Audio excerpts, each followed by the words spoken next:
Hello जी, नमस्कार। मैं हूं डॉक्टर नूतन प्रकाश विश्वकर्मा। और इससे पहले के लेक्चर्स में हम पढ़ रहे थे किंगडम प्रोटिस्टा के बारे में। किंगडम प्रोटिस्टा में दो इम्पॉर्टेंट जो डिविजन्स थे वो हमने देख लिए थे। पहला था आपका क्राइसोफाइटा और दूसरा था आपको पायरोफाइटा। तो आज हम उसके बाकी के बचे हुए जो डिविजन्स हैं उनके बारे में हम बात करना शुरू करते हैं। तो जो हमारा नेक्स्ट डिवीजन है उसे है बोलते हैं हम यूग्लिनोफाइटा। और यूग्लिनोफाइटा जो डिवीजन के अंडर में जितने सारे एनिमल्स आते हैं उनको हम यूग्लिनोइड्स बोलते हैं। तो इग्लूनाइट्स जो थे उनको पहले हम प्लांट किंगडम में रखते थे। तो पहले वो प्लांट किंगडम में इसलिए थे क्योंकि उनके अंदर फोटोसिंथेटिक एबिलिटी थी, मतलब उसके अंदर क्लोरोप्लास्ट जैसा आपके प्लांट के अंदर मिलता है ऐसा ही क्लोरोप्लास्ट था, ऐसे ही पिगमेंट्स थे। तो इनको पहले किस में रख दिया गया, प्लांट किंगडम में रख दिया गया। लेकिन जब बाद में उसको बारे और देखा गया, यूग्लिनाइट्स को और डिटेल में देखा गया, तो पता चला कि जो प्लांट का सबसे इंपॉर्टेंट फीचर है, लेकिन मैंने आपको बताया था कि जितने प्लांट सेल्स होते हैं उनके पास सेल वॉल प्रेजेंट होता है। लेकिन इसके साथ प्रॉब्लम ये थी कि इसके पास सेल वॉल ही नहीं था। और दूसरा, जबकि इसके एनिमल्स के पास जब देखा, जब चूंकि इसके पास सेल वॉल नहीं था, तो साइंटिस्ट लोगों ने क्या किया, उसको एनिमल किंगडम में रख दिया। तो पहले उसको प्लांट में रखा, बाद में उसको किस में रखा, एनिमल किंगडम में रखा।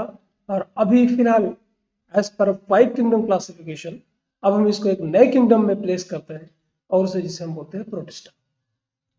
तो जितने सारे यूग्लिनोइड्स होते हैं या यूग्लिनोफाइटा के अंडर में, डिवीजन के अंडर में जितने सारे मेंबर्स होते हैं, मैक्सिमम क्या होते हैं, फ्रेश वाटर होते हैं और लेक्स में पाए जाएंगे, झील में, तालाब में, जहाँ का पानी स्थिर होगा, बहेगा नहीं, फ्लोटिंग वाटर नहीं चाहिए। और कभी कभी ये क्या डैम्प सॉइल और ब्रैकिश वाटर में भी मिलते हैं। एग्जाम्पल आप देख सकते हो, बहुत ही सुंदर सा स्ट्रक्चर, यूग्रिना ग्रासिलिस। ऐसे यूग्रिना विरिडिस भी आपको मिल सकता है। इसके बहुत सारे मेंबर्स हैं, एक आध एग्जाम्पल मैंने लिया हुआ है। ये यूनिसेलुलर ऑर्गेनिज्म होते हैं, एक ही सिंगल सेल के बने होंगे। ऑब्वियस है सेल वॉल एब्सेंट होगा, जैसा मैंने पहले बताया। लेकिन सेल वॉल की जगह पर एक वो जो उनके पास एक प्रोटीन रिच लेयर होती है, जिसको हम पेलिकल बोलते हैं। और जो पेलिकल होती है ये प्रोटीन की बनी होती है, और ये उसकी जो बॉडी है उसको पूरा फ्लेक्सिबल बनाती है। यहाँ पर एक एक स्पॉट भी प्रेजेंट होता है, अगर आप यहाँ पर देख पाए तो यहाँ पर आप देखिएगा, यहाँ पर एक स्पॉट जैसा दिखाई पड़ रहा है। पिगमेंट स्टॉप बोलते हैं, स्पॉट बोलते हैं, ऐसे स्टिग्मा भी बोलते हैं। इसकी खासियत ये होती है कि आपको अभी आगे चल के बताऊंगा कि जो यूग्लिना है इसके अंदर फोटोसिंथेटिक एबिलिटी तो है। तो ये क्या काम करता है, जो पिगमेंट स्पॉट है ये उसके लिए आइस के काम करते हैं कि जहां पर ये सेंस करता है कि लाइट कहाँ पर है। तो जिस साइड में लाइट होगी उस साइड में ये मूवमेंट करेगा, इसके अंदर लोकोमोशन होगा। और लोकोमोशन के लिए आप देख सकते हो इसके पास फ्लैजिला है, एक बड़ा फ्लैजिला है लॉन्ग, और दूसरा कैसा है, शॉर्ट। ऑलराइट। तो ये जो पिगमेंट यहाँ पे रखा हुआ है इसको स्टिग्मा बोलते हैं। ये फोटो सेंसिटिव होता है, मतलब ये इसको सेंस कराता है कि लाइट जिस डायरेक्शन में होगी उस डायरेक्शन में मूव करेगा, लोकोमोशन इसमें होगा, ताकि ये ज्यादा से ज्यादा फोटोसिंथेसिस कर पाए। When spot is present in interior position, they have a contractile vacuole, which vacuole help in osmoregulation. है ना? So ये जो वैक्यूल होती है, जो osmoregulation, ये जो वैक्यूल्स आप देख पा रहे हो, तो इसके अंदर जो भी वैक्यूल्स होंगी, ये वैक्यूल्स आप देख रहे हैं। तो ये जो वैक्यूल्स होती हैं ये क्या करती हैं, इसकी बॉडी की, इसकी सेल की जो ऑस्मो रेगुलेशन होता है उसको मेंटेन करने में हेल्प करती हैं। और जैसा बताया आपको, इनके पास क्लोरोप्लास्ट होता है, और फ्लैजिला इनके पास होता है, एक बड़ा होता है, एक छोटा होता है, और ये मोटाइल होते हैं, मतलब मूवमेंट कर सकते हैं। अगर इनकी हम, ये फोटोसिंथेटिक होते हैं, प्रेजेंस ऑफ सनलाइट, जब भी सनलाइट होगी तो फोटोसिंथेसिस कर लेंगे। और जब भी सनलाइट नहीं होगी, मान लिया रात में, तो वो हेटरोट्रॉफ की तरह व्यवहार करते हैं, और जो छोटे छोटे ऑर्गेनिज्म होंगे उनको प्रेडेट कर सकता है, उसको खा सकता है, उसको एनगल्फ कर लेगा। तो इसीलिए क्या काम करते हैं कि जब प्रेजेंस ऑफ लाइट होगी तो ऑक्सोट्रॉपिक हो जाएंगे, मतलब फोटोसिंथेटिक हो जाएंगे, अपना खाना खुद बना लेंगे। और जब अब्सेंस होगी सनलाइट की तो दूसरे ऑर्गेनिज्म को ये अपना एनगल्फ कर सकते हैं, उनको खा सकते हैं। तो इस तरह से ये हेटरोट्रॉफिक व्यवहार क्या करते हैं, शो करते हैं। तो ये दोनों हो गया ऑक्सोट्रॉफिक इन प्रेजेंस ऑफ लाइट, और जब लाइट प्रेजेंट नहीं होगी तो ये छोटे ऑर्गेनिज्म को खा लेंगे। तो ये मिक्स तरीके का, इनके पास दोनों तरीका है कि ये ऑक्सोट्रॉफिक की तरह भी काम करते हैं, और ये सनलाइट की एब्सेंस में हेटरोट्रॉफिक की तरह भी काम करते हैं। तो इसीलिए इनको बोलते हैं मिक्सोट्रॉफिक। जब एक से ज्यादा ऑप्शन हो आपको सर्वाइव करने के लिए तो इसको बोलते हैं मेक्सोट्रॉफिक। अगर रिप्रोडक्शन की बात करें तो रिप्रोडक्शन इसके केस में सेक्सुअल रिप्रोडक्शन जो है वो अभी तक रिपोर्टेड नहीं है। सेक्सुअल रिप्रोडक्शन नहीं होता है, सिर्फ असेक्सुअल रिप्रोडक्शन है। और असेक्सुअल रिप्रोडक्शन में जब भी फेवरेबल कंडीशन होगा, मतलब जो भी यूग्लिना को सुटेबल कंडीशन चाहिए, फूड चाहिए, लाइट चाहिए, सब कुछ अवेलेबल है, तो ऐसे केस में आप देख सकते हैं कि जो यूग्लिना है इसमें लॉन्गिट्यूडिनल देखिए आगे चल के डबल हो जाता है और डिवीजन हो जाता है और 2 यूग्लिना बन जाता है ना? तो बाइनरी फिशन होता है। बाइनरी मीन्स फिशन मीन्स जुड़ मतलब डिस्कनेक्ट हो जाना, फिशन मीन्स ब्रेक हो जाना, और बाइनरी मीन्स 2 में। तो 2 पार्ट में डिवाइड हो जाता है, एक यूग्लिना से 2 यूग्लिना बन जाता है।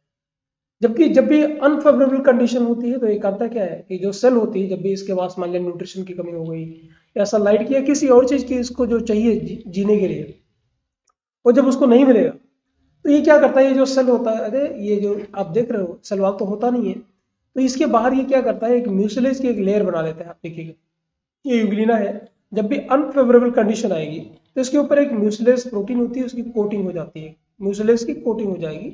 और कोटिंग होने के बाद में क्या करेगा, बाद में इसके अंदर फिशन हो जाएगा, मल्टीपल फिशन हो जाएगा। मल्टीपल फिशन आप देख रहे हैं, एक से कितने बन गए, 2, और ऐसे ऐसे करके बार बार डिवीजन होकर के मल्टीपल फिशन हो जाता है। सबके ऊपर म्यूसिलेज की कोटिंग होती है और बाद में इस स्टेज को हम बोलते हैं पावेला स्टेज। देखिए एक यूग्लिना था, एक से बहुत सारे यूग्लिना डिवाइड हो गए, उनके ऊपर म्यूसिलेज का मास एक क्लब में रखे हुए हैं, इसको हम पामेला स्टेज बोलते हैं, और बाद में रिलीज हो जाएंगे। और जब भी फेवरेबल कंडीशन आएगी तो ये अलग अलग यूग्लिना में कन्वर्ट हो जाएंगे, है ना। तो ये सिंपल था। दो इसमें 2 चीजें आपको याद रखनी है। पहला याद रखना है कि जो यूग्लिना है उसमें बाइनरी फिशन होता है, कब होता है, फेवरेबल कंडीशन में। अनफेवरेबल कंडीशन में उसमें सिस्ट बन जाता है और उसमें मल्टीपल फिशन होता है, और जो स्टेज बनती है उसको बोलते हैं पामेला स्टेज। इसे जरूर याद रखना, यहाँ से क्वेश्चन आता है नीट में डायरेक्ट। चलिए नेक्स्ट डिवीजन हम पढ़ते हैं। 5 डिवीजन टोटल अपने को पढ़ने हैं। तो ला है आपका 4th है डिवीजन, जिसको बोलते हैं मिक्सोमाइकोटा। मिक्सोमाइकोटा को हम इसके अंडर में जितने भी आते हैं, इनको पहले फंगस में रखा जाता था। मिक्सोमाइकोटा डिवीजन के अंडर में जितने सारे एनिमल्स हैं उनको हम पहले ऑर्गेनिज्म में उनको हम पहले इसमें रखते थे, फंजाई में रखते थे, क्योंकि फंजाई का सबसे इंपॉर्टेंट कैरेक्टर जो है वो है कि वो स्पोरेंजिया बनाता है। तो स्पोरेंजिया बनाने की वजह से इसको पहले फंजाई में रख दिया गया। लेकिन बाद में ये देखा गया, चलिए हम पहले कंपैरिजन बता देते हैं आपको कि इसका जो आपके जो मिक्सोमाइकोटा के जो मेंबर्स हैं उनको हम स्लाइम मोल्ड बोलते हैं। अभी इसके बारे में बताऊंगा आगे चल के। तो स्लाइम मोल्ड क्यों बोलते हैं बाद में बात करते हैं। तो अभी फिलहाल के लिए आप ये समझिए कि मिक्सोमाइकोटा के जो मेंबर्स हैं उनमें फंजाई के साथ क्या सिमिलरिटी शो करता है। तो दोनों यूकैरियोटिक है, आपके मिक्सोमाइकोटा के मेंबर भी और फंजाई के मेंबर भी। ये भी हेटेरोट्रॉफिक है और फंजाई भी हेटेरोट्रॉफिक है। इनमें भी सेक्सुअल असेक्सुअल दोनों रिप्रोडक्शन होता है, अभी मिक्सोमाइकोटा में या स्लाइम मोल्ड में। फंजाई में भी होता है, फंजाई भी स्पोरेंजिया प्रोड्यूस करता है और स्लाइम मोल्ड भी स्पोरेंजिया प्रोड्यूस करता है, या मिक्सोमाइकोटा भी स्पोरेंजिया प्रोड्यूस करता है। इसीलिए स्लाइम मोल्ड को पहले मिक्सोमाइकोटा को फंजाई में रखा गया था। लेकिन जब बाद में और स्टडी हुई तो पता चला कि ऐसा नहीं है। अगर हम कंपैरिजन करें वापस से तो देखिए कि जो सलवाल होता है, तो आपको पता होगा कि जो ये जो प्लांट का होता है सलवाल वो सेलुलोज का बना होता है। तो यहाँ पर स्लाइम मोल्ड में देखिए इसका भी जो सलवाल बना है वो सेलुलोज का बना हुआ है, लेकिन जो फंजाई का है तो काइटिन का बना हुआ है। तो ऑब्वियस है अगर स्लाइम मोल्ड फंजाई होते तो उनका भी सलवाल किसका बना होना चाहिए, सेलुलोज आई मीन काइटिन का बना होना चाहिए, लेकिन ऐसा नहीं है, इसके पास सेलुलोज का बना हुआ है। तो ये इंपॉर्टेंट डिसिमिलरिटी ये शो करता है फंजाई से। अगर हम हाइफी की बात करें तो हाइफी एक धागे जैसा स्ट्रक्चर होता है, थ्रेड के फॉर्म में आगे बढ़ता है फंजाई, जबकि इसके पास हाइफी नहीं होता। माइसीलियम की बात करें तो फंजाई में होता है, जबकि स्लाइम मोल्ड में एब्सेंट होता है। हम इसके बारे में और डिटेल में बात करेंगे हाइफी और माइसीलियम का, अभी हम डिटेल में आगे 1-2 लेक्चर में फंजाई जब हम शुरू करेंगे बहुत डिटेल में बताएंगे। इससे पहले की वीडियोस आपको देखना बहुत जरूरी है। इससे पहले के जो वीडियोस मैंने पढ़ाए हुए हैं, अगर आप नए हैं इस चैनल पर तो आप बैक जाकर के सारे वीडियोस देख लीजिए, ताकि आपको चीजें पता चलेंगी। आपको प्ले लिस्ट में जाके सारे वीडियोस मिल जाएंगे, तो आप लिंक कर पाएंगे। डायरेक्टली यहाँ से देखेंगे तो हो सकता है आपको कुछ चीजें समझ में ना आए। दूसरी कंडीशन देखते हैं प्लाज्मोडियम। फंजाई में प्लाज्मोडियम जैसी कोई स्ट्रक्चर नहीं होती है, और जबकि स्लाइम मोल्ड में प्रेजेंट होता है। तो ये भी डिफरेंस हुआ। जो न्यूक्लियाई होता है यूजुअली वो फंजाई का हैप्लॉइड होता है, जबकि यहाँ पर क्या होता है, डिप्लॉइड होता है। तो ये कुछ इंपॉर्टेंट सिमिलरिटीज और डिसिमिलरिटीज है जो ये फंजाई के साथ शो करता है। तो इसीलिए इसको एक नए किंगडम में रख दिया गया जिसको प्रोटिस्टा, और प्रोटिस्टा में एक कौन सा है जिसे बोलते हैं मिक्सोमाइकोटा। तो चूंकि ये फंजाई से बहुत चीजों में सिमिलरिटी शो करता है, बहुत चीजों में डिसिमिलरिटी शो करता है, इसीलिए इसे हम फॉल्स फंजाई के नाम से भी जानते हैं। So the fungus-like protists were once classified as fungi because they produce sporangia, right? A sporangium क्या करता है? Is a plant or fungal structure that produce and contain spore. Sporangia में क्या produce होता है? Spore होता है। जबकि जो स्लाइम मोल्ड है, वाटर मोल्ड है, इसके दो मेंबर्स हैं, उनको हम फंगस लाइक प्रोटिस्ट बोलते हैं। अब हमने इसको किस में रख दिया है? अब ये फंजाई से डिफरेंट है और इनको हम फॉल्स फंजाई के नाम से बोलते हैं, जानते हैं, और इसको हमने नए में रख दिया है, इसको बोलते हैं protist. So the division Myxomycota include the organism like cellular slime mold, the plasmodial slime mold and the net slime mold। ये इसके अलग अलग एग्जांपल्स हैं। स्लाइम मोल्ड बहुत बड़ा एक टर्म है जिसमें बहुत सारे फंगस जैसे प्रोटिस्ट पाए जाते हैं। तो ये सिमिलरिटीज हो गई, डिसिमिलरिटी हो गई। अगर हम स्लाइम मोल्ड अब देखते हैं कि क्यों हम इसको स्लाइम मोल्ड्स बोलते हैं मिक्सोमाइकोटा के डिवीजन के अंदर में आने वाले ऑर्गेनिज्म को। कि आपने देखा होगा कभी कभी अगर आप किसी गार्डन में जाएं तो आप देखेंगे कि ये देख रहे हैं आप, यहाँ पर जो पत्तियां गिरी हुई हैं, सड़ी हुई हैं, सड़ रही हैं पत्तियां, इनके ऊपर एक थ्रेड जैसा स्ट्रक्चर देखो फैलता जा रहा है, राइट? स्लाइमी है, चिपचिपा जैसा स्ट्रक्चर होता है, इसीलिए इसे स्लाइम मोल्ड बोलते हैं। So slime mould develop a slimy mass at the time of that vegetative phase. Slime moulds क्या होता है? सैप्रोफिटिक होते हैं, मतलब सड़ती गलती चीजों को ये उससे फूड लेंगे। They feed on twig and leave engulfing organic material, मतलब ये जो पत्तियां वगैरह सड़ रही थी इसी को ये क्या करेंगे? एनगल्फ कर लेंगे और अपना फूड ले लेंगे, बना लेंगे। Under favourable condition they form an aggregation called plasmodium. क्या होगा? फेवरेबल कंडीशन जब होगी तो ये देखो फॉर्म में हो जाता है, एग्रीगेट हो जाता है, देखो सब इकट्ठा हुआ है ऑलरेडी और धीरे धीरे बढ़ता जाएगा, पूरा फैलता जाएगा, इसको बोलते हैं प्लाज्मोडियम। यहाँ पर एक चीज बहुत इंपॉर्टेंट है बच्चों जानना कि जो प्लाज्मोडियम होता है, आपने सुना होगा plasmodium vivax, plasmodium falciparum, plasmodium malariae, है ना? तो ये वाला प्लाज्मोडियम वो नहीं है। वहां पर जो प्लाज्मोडियम होता है, जो जीनस होता है, जैसे बात करें प्लाज्मोडियम मलेरियाई की या प्लाज्मोडियम फैल्सिपेरम की, जो कि क्या करता है? मलेरिया कॉज करता है, राइट? तो वहां पे जो प्लाज्मोडियम विवैक्स है, तो Plasmodium is the name of the genus, तो वो उसका जो प्लाज्मोडियम का पी होता है कैपिटल होता है, जबकि यहाँ पर देखो सिंपल लिखा हुआ है प्लाज्मोडियम, स्मॉल पी लिखा हुआ है, मतलब ये वो प्लाज्मोडियम नहीं है। तो ये जीनस की हम बात नहीं कर रहे हैं। स्लाइम मोल्ड एग्रीगेशन बनाता है, गुच्छे में इकट्ठा हो जाता है, एक जगह इकट्ठा हो जाता है, स्प्रेड हो जाता है, इसलिए इसको प्लाज्मोडियम बोलते हैं। और इतना फैल सकता है, बहुत सारे फीट तक लंबा हो सकता है। डिपेंड करता है कि वहां पर जितनी पत्तियां कितनी गिरी हुई हैं, उसके लिए फूड कितना अवेलेबल है, उसके हिसाब से वो अपने आप को फैलाता जाएगा। अनफेवरेबल कंडीशन जब भी होगी तो प्लाज्मोडियम डिफरेंशिएट हो जाएगा और फ्रूटिंग बॉडी बना लेगा। देखो ये देखो फ्रूटिंग बॉडी बना लिया, इसके ऊपर स्पोर आ गए, इस पर रंजी आ जाएगा, और बाद में क्या होगा? जब भी फेवरेबल कंडीशन आएगा तो इसमें से स्पोर निकल जाएंगे और वापस से वो क्या बना लेंगे? प्लाज्मोडियम बना लेंगे। तो ये साइकिल जो है वो चलती रहेगी। तो फेवरेबल कंडीशन में क्या होगा? ये फेवरेबल कंडीशन में इस फॉर्म में रहेंगे। जब भी अनफेवरेबल कंडीशन में आएगा तो इसके अंदर ये स्पोर्स बन जाएंगे और बाद में स्पोर फट जाएंगे। तो स्पोर अगल बगल क्या होगा? एयर के थ्रू या किसी वाटर के थ्रू फैल जाएगा, तो वहां पर क्या हो जाएगा? नए तरीके से प्लाज्मोडियम बन जाएगा।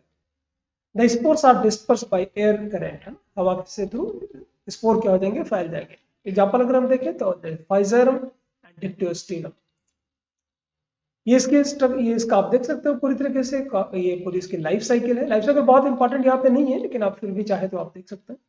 ये देखिए आप यहाँ से अगर देखना शुरू करें तो फीडिंग प्लाज्मोडियम है, जैसा आपको बताया था, ये फीडिंग प्लाज्मोडियम है, ये इसके स्ट्रक्चर को बढ़ाता जाता है, एग्रीगेशन होता जाता है, और बाद में क्या होगा? जब ये मैच्योर हो जाएगा प्लाज्मोडियम, तो इसमें बताया आपको कि फ्रूटिंग बॉडीज बन जाएंगी, ये एंजियोस्पोरेंजियम बन जाएंगे। और एंजियोस्पोरेंजियम बन जाएंगे तो ये जो कंडीशन आप देख रहे हो सारे डिप्लॉयड है, और जो स्पोर बनेंगे वो ऑब्वियस है क्या बनेंगे? वो हैप्लॉयड बनेंगे, है ना?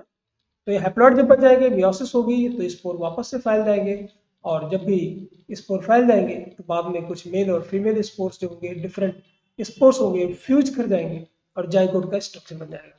बहुत इंपॉर्टेंट नहीं है, इतना डीप में आपको जाने की जरूरत नहीं है, नीट के लिए चलेगा, इतना तक चलेगा आपका। ओके, तो इसके लिए हम यही तक रखते हैं फिलहाल, और नेक्स्ट हम क्या करते हैं? नेक्स्ट जो हमारा नया फाइलम है जो है प्रोटोजोन, जो कि प्रोटिस्टा के अंडर में ही आता है, तो उसको हम नेक्स्ट वीडियो में पढ़ते हैं। उम्मीद करता हूँ कि आपको ये दोनों यूग्लिनोइड और मिक्सोमाइकोटा समझ में आए होंगे। लास्ट वीडियो में हमारा प्रोटोजोआ खत्म हो जाएगा और इस तरह से हम प्रोटिस्टा खत्म कर पाएंगे। अगर वीडियो आपको अच्छा लगा हो, अगर आपको समझ में आया हो, तो आप इसे फॉरवर्ड कर सकते हैं, आप इसे लाइक कर सकते हैं, ताकि और भी बच्चे जो नीट की तैयारी करना चाहते हो उनको मदद मिल सके। मिलते हैं जल्दी नए वीडियो में। Till then take care, thank you, नमस्कार, जय हिंद।